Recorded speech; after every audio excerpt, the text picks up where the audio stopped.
healthy living.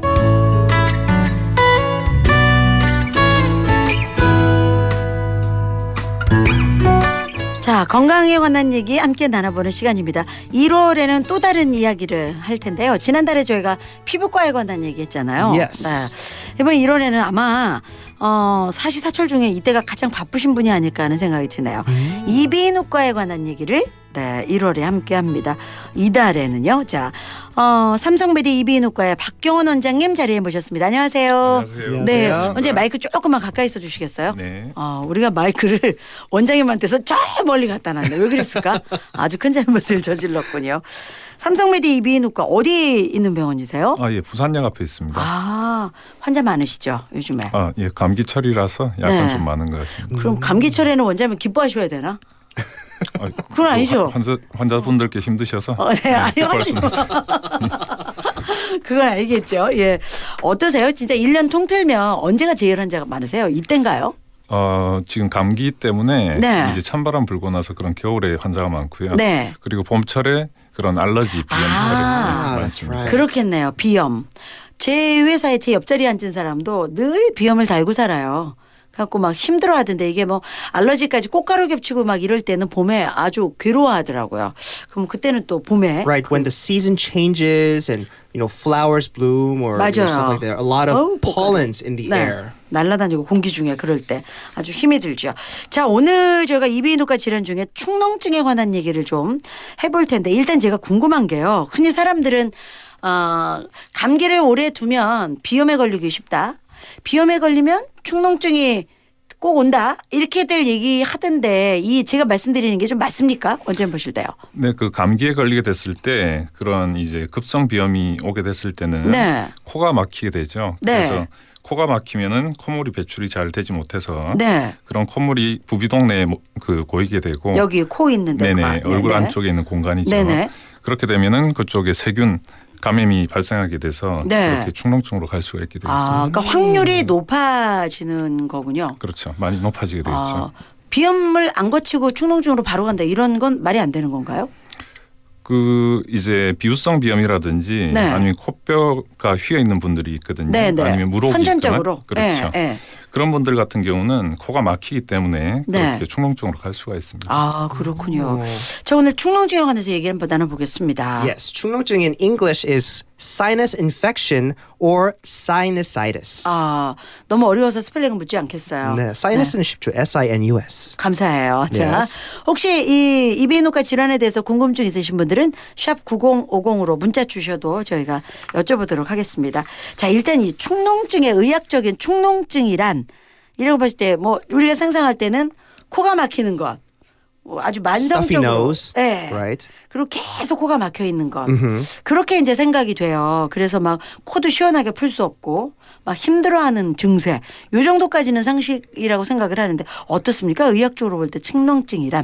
예, 그 축농증이란 거는 감기나 비우성 비염이나 네. 비중격 망곡증이나 코 안의 물혹 등에 의해서 네, 코 안에서 발생하는 끈끈한 분비물이 밖으로 배출되지 못해서 예. 그런 이제 부비동 내에 고이게 되고 이에 세균이나 바이러스가 감염되어서 발생하게 됩니다. 이런 것들을 축농증이라고 하게 되겠습니다. 네. 그러니까 그 안에 있는 것들이 세균이나 바이러스에 의해서 이제 발현이 된다.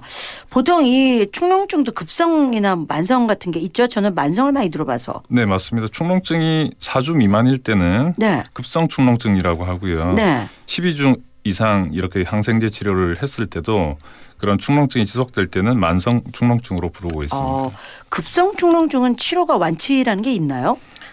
급성 축농증은 이제 그런 급성 감기에 네. 겹쳐서 이렇게 왔을 때 감기 나으면? 예, 네. 4주 정도 항생제를 충분히 치료를 했을 때 네. 완치되는 확률이 높다고 보시면 되겠습니다. 그럼 만성은 잘 안 낫는 거잖아요. 이거는 그냥 1년 사시사철 그냥 달고 살아야 되나요?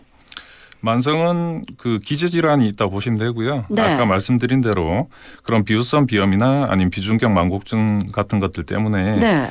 그런 코 공기가 배출되는 길이 막혀서 예. 그런 것들이 만성으로 되기 때문에 이런 것들은 약물 치료 말고도 수술이 필요한 경우도 많습니다. 아까 이제 좀 어려운 단어예요. 비중격 만곡증 이러셨는데 쉽게 얘기하면 이게 이제 코가 비뚤어져 있다는 거잖아요. 예, 그래서 맞습니다. 콧물 나오는 길이 좀 이렇게 고개가 져 있으니까 제대로 안 나오는 거겠죠. 네네. 그럼 이건 수술해서 고칠 수 있습니까? 예, 그 비중격 망곡증도 네. 비중격 망곡증 교정술이 있고요. 네네. 요거는 이제 코 안쪽에 바깥쪽에 상처 없이 네. 이렇게 내시경을 통해서 예. 이 콧뼈를 바로 잡아서 공기가 나오는 길을 바로 잡아는 수술이 있습니다. 아, 이건 성형 수술 아니고 이비인후과 수술이겠네요. 예, 맞습니다. 오. 보통 우리가 성형 수술을 해서 코뼈 잘못 건드리면 병이 올 수도 있다고도 얘기하던데 그러면 코뼈의 위치에 따라서 이런 질환이 생길 수도 있는 것 같아요. 네, 맞습니다. 맞나요? 그게 바깥쪽에 네. 코 성형하는 부분하고 좀 다르게 네. 별개로 비중격 망곡증은 좀 분리되어 있는 부분으로 보시면 되고요. 이쪽은 완전히 떨어져 있는 그런 아. 해부학적 구조라고 보시면 되겠습니다. 그렇군요. 그렇군요. 자, 일단 축농증의 증상을 제가 여쭤보고 싶은데 보통 우리가 이제 감기라고 하는 감기 증세하고 너무 똑같아서 이게 축농증인지 감기인지 뭐 감기 걸려도 코 막히고 하니까요. 이게 좀 다르게 알아낼 수 있는 분리된 증상이 있습니까?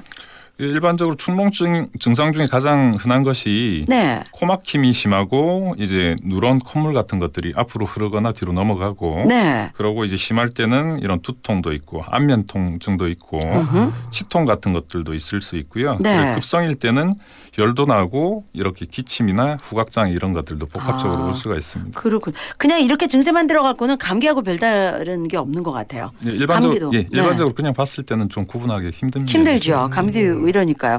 왜 콧물도요. 우리가 색깔에 따라서 감기 진도가 좀 다르다고 그러지 않습니까? 맑은 콧물이 가장 끝에 가는 거죠. 아닌가요? 그 제일 먼저 오나요? 처음 이제 감기가 왔을 때 네. 보통 이제 맑은 콧물이 왔다가 네. 치료가 뭐 제대로 되지 않거나 치료 안 하고 예, 두면. 아니면 세균 감염이 이제 합병증으로 오면은 네. 그때 노란 코로 생겼다가 네. 이제 항생제를 쓴다든지 치료를 받았을 때 묽은 콧물로 갔다가 아. 낫는 그런 경과를 하죠. 약에 따라서 이제 그 바이러스 치료가 되니까 다시 맑은 콧물로 왔다가 네네. 그리고 이제 낫게 되는 그렇군요. 자, 본인이 어떤 증세를 느껴서 이제 병원을 감기는 사실은 치료를 안 받으시는 분들도 많습니다. 근데 이제 축농증은 치료를 안 받으면 이게 좀 점점 심해질까 봐 걱정들 돼서 치료를 받는 게 맞을 것 같은데 아까 말씀하신 대로 왜 생기느냐 하면 이제 감염에 의한 발생이라고 그러셨잖아요. 그러면 감기 아니고 이 감염이 감기 바이러스하고는 또 다르게 오는 건가요?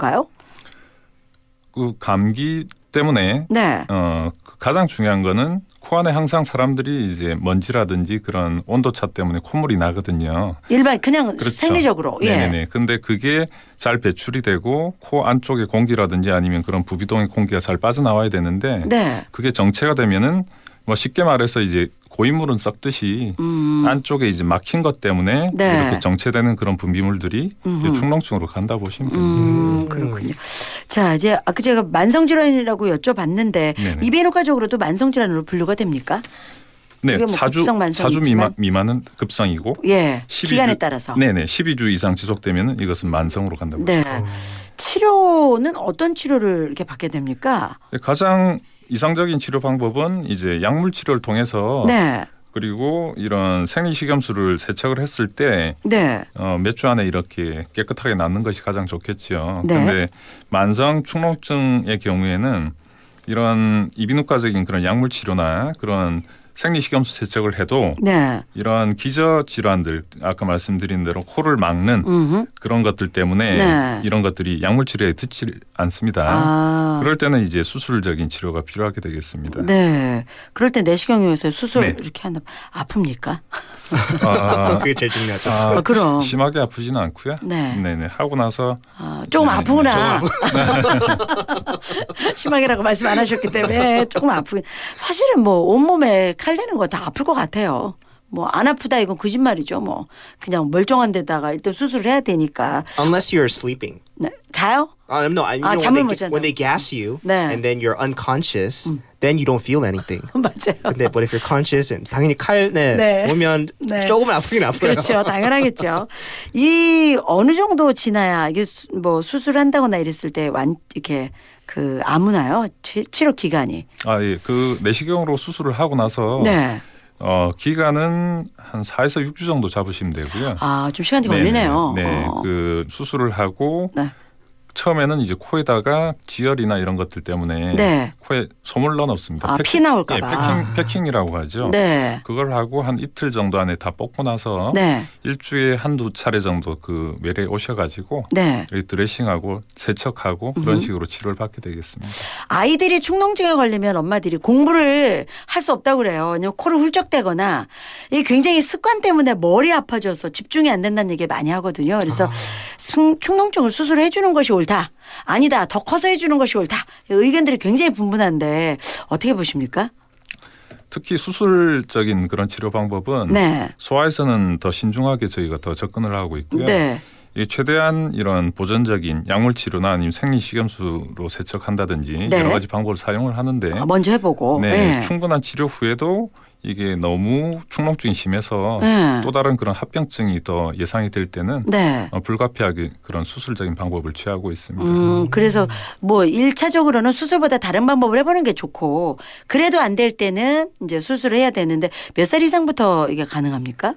이 나이는 굳이 꼭 정해진 건 아, 아니고요. 상관은 없고요. 네, 그런 임상 증상이라든지 네. 우리가 CT를 찍는다든지 네. 아니면 그런 이제 합병증 병발 유무에 따라서 네. 그건 결정하게 되겠습니다. 아, 나이는 상관이 없네요. 흔히 축농증을 약으로 이제 치료해보자 해서 시도하시는 분들이 계신데 제일 겁내는 게 오래 약을 먹으면 오히려 질병을 더 키우는 거 아닌가라고 그건 이제 걱정들을 많이 하세요. 그건 어떤가요? 네, 그게 항생제 내성에 관련이 많겠죠. 네, 예. 그래서 항생제 내성은 오래 먹을수록 그리고 이제 그 축농증을 유발하는 그런 복합균주가 이런 독한 세균이 있냐 없냐 그런 거에 따라서 좀 다를 수가 있는데 네. 아무래도 약을 많이 먹으면 내성도 생기고 여러 약을 가지 이제 안 듣는 네, 거죠, 그 네네네. 약에. 네. 예, 그런 약물의 그런 부작용이 좀 많이 있을 수가 있습니다. 그래서 네. 무조건 약만 먹을 게 아니고 그런 상태에 따라서 그런 약물 치료나 아니면 그런 수술적인 치료가 결정돼야 된다고 생각합니다. 그러면 감기의 재반 증상이 다 사라졌는데도 코막힘 증상이 계속 될 때 그때 축농증을 의심하고 가시는 게 맞을까요? 네, 그런 증상이 좀 많이 의심되는 증상이 그렇죠. 되겠습니다. 그 증세가 안 낫고 하면 자, 이거 뭐 예방하는 방법이 있을까 싶은 생각이 좀 들긴 합니다만 어떻습니까? 아무래도 날씨가 요즘같이 춥고 건조할 때는 네. 이런 감기가 잘 오죠. 예. 그래서 코감기가 발생했을 때는 분비물도 많이 나오고 네. 이런 그 축농증이 발생할 그런 찬스가 많이 생기는 것 같고요. 네. 그럴 때는 이제 그 건조한 날씨에 네. 코 점막이 닿지 않도록 외출할 때는 마스크를 끼고 집에서는 그런 가습기를 튼다든지 예. 수분하게 잘 해주는 것이 중요하다고 보습니다. 그 이제 습기를 이렇게 좀 쐴 수 있도록 근데 가습기가 청소하기가 너무 싫어요. 이게 제일 힘들어요. 근데 사실 쓰면 좋은데 너무 실내가 건조하니까요. 그런 부분에 좀 유념을 하셔야겠네요. 환자들의 축농증 관련해서 질문들을 많이 하시는 것 3가지 중에 하나가 수술이 꼭 필요합니까? 이렇게 하신다는데 아까 말씀해 주신 거기에 네. 근거하시면 될 것 같고요. 축농증 있을 때 입냄새 심하게 난다 하시는 분들도 계신데 연관이 있나요? 네, 이 축농증 있으면은 이 코 뒤로 노란 코가 많이 넘어가죠. 네. 근데 그 길이 안 나오니까 잘. 네네네. 예, 예. 그 넘어간 그 노란 코 자체가 아주 끈적끈적하면서 세균에 감염 아주 냄새나는 그런 분유물이죠. 네. 그것들이 넘어가서 구강 쪽에서 세균 번식이 같이 되면은 예. 이런 것들이 좀 심한 구취를 유발할 수가 있습니다. 그래서 입냄새가 난다고 하실 수 있는 거군요. 맞습니다. 그럼 이 얘기도 말이 되는 거네요. 자, 이제는 뭐 감기인 줄 알고 그냥 뒀다가 뭐 또 이게 축농증이요 계속 나타나서 괴로운 게 아니라 또 좀 완화가 됐다가 또 심해졌다가 좀 이런 성향이 있어서 그 처치를 안 하게 되는 경우가 사실 많습니다. 방치를 많이 해요. 그러다 나중에 병이 키워져서 이제 병원을 찾게 될 수도 있는데 요거 방치하게 되면 생기는 합병증 같은 게 있을까요? 그 가장 중요한 것은 소아 환자에 있어서 네. 계속 축농증을 방치했을 때 구호흡, 입으로 숨 쉬는 게 계속 지속되게 되는데 네. 그렇게 되면은 이제 성장기 아기들 같은 경우는 악안면 발달 장애라든지 여기요. 얼굴, 안면. 네. 얼굴이 길어진다든지 아니면 이 구강이 앞으로 돌출된다든지 그런 것들이 발생할 수가 있고 그러니까 코로 숨을 못 쉬니까 애들이 입 벌리고 숨 쉬니까 그러니까 턱이 나오는 거군요. 얼굴이 네, 맞아요. 길어지고. So their faces can get longer 네. if they keep breathing 길어진대요. with their mouth open. 네네네 맞아요. 그렇게 될 수 있대요. 예. 네, 그리고 그 학령기 아동들 같은 경우는 이런 것들 때문에 제대로 잠을 잘 못 자서 수면 장애 같은 것들 그것 때문에 피곤하니까 학교 갔을 때 졸려서 이런 학습 장애라든지 아니면은 성장 장애 또래들보다 키나 몸무게가 좀 훨씬 미달되는 그런 상황이 발생할 수가 있습니다. 그래서 이 축농증을 좀 걱정하는 것들이 뭐 합병증이 막 엄청나게 이런 게 아니라 사실 따지고 보면 생활에 큰 영향을 또 미치는 것일 수도 있겠네요. 네, 맞습니다. 그런 부분 때문에 네, 나이에는 뭐 큰 상관없다고 하시니까 아이들이 좀 힘들어한다거나 그러면 이게 성인이 돼서도 갑자기 축농증이 올 수도 있습니까? 뭐 그렇겠네요. 감기 때문에 뭐 저기 되면은 나중에라도 생길 수도 있겠네요. 네, 이거 나이에 관계없이 네. 언제라도 발생할 수 있고요. 네. 이런 축농증 증상이 평소에는 없었는데 갑자기 생겨서 오시는 분들 같은 경우는 네. 내시경으로 외래에서 봤을 때 그 본인도 모르고 있던 네. 그런 물혹 같은 것들도 발견되고 본인이 전혀 모르고 있었는데 그런 코뼈가 휘어서 코가 막히는 그런 것들도 많고요. 오랫동안 비염이 지속돼서 이런 찰들이 부어 차가지고 네. 이런 비우성 비염이 생겨서 또 코가 막히는 경우가 상당히 많습니다. 그러니까 본인은 다 모르고 있는 거네요. 네. 그래서 가서 정밀 검사 해보니까 이제 그런 게 다. 그러면 약간 증세 있을 때 빨리 가봐야겠다. 맞습니다. 병 키워서 가지 말고요. 네, 알겠습니다. 자, 뭐 이즘 시즌이라서요. 이 감기 정말 많으실 텐데 감기 방치하시다가 또 이렇게 축농증으로 또 발전할 수도 있으니까 뭐 꼼꼼히 좀 자세하게 살펴보시는 거 중요할 것 같습니다. 이비인후과 질환에 관해서 이번 달에는 상담합니다. 오늘은 축농증에 관해서요. 삼성메디 이비인후과의 박경원 원장님 도움 말씀 주셨습니다. 원장님 고맙습니다. 네, 감사합니다.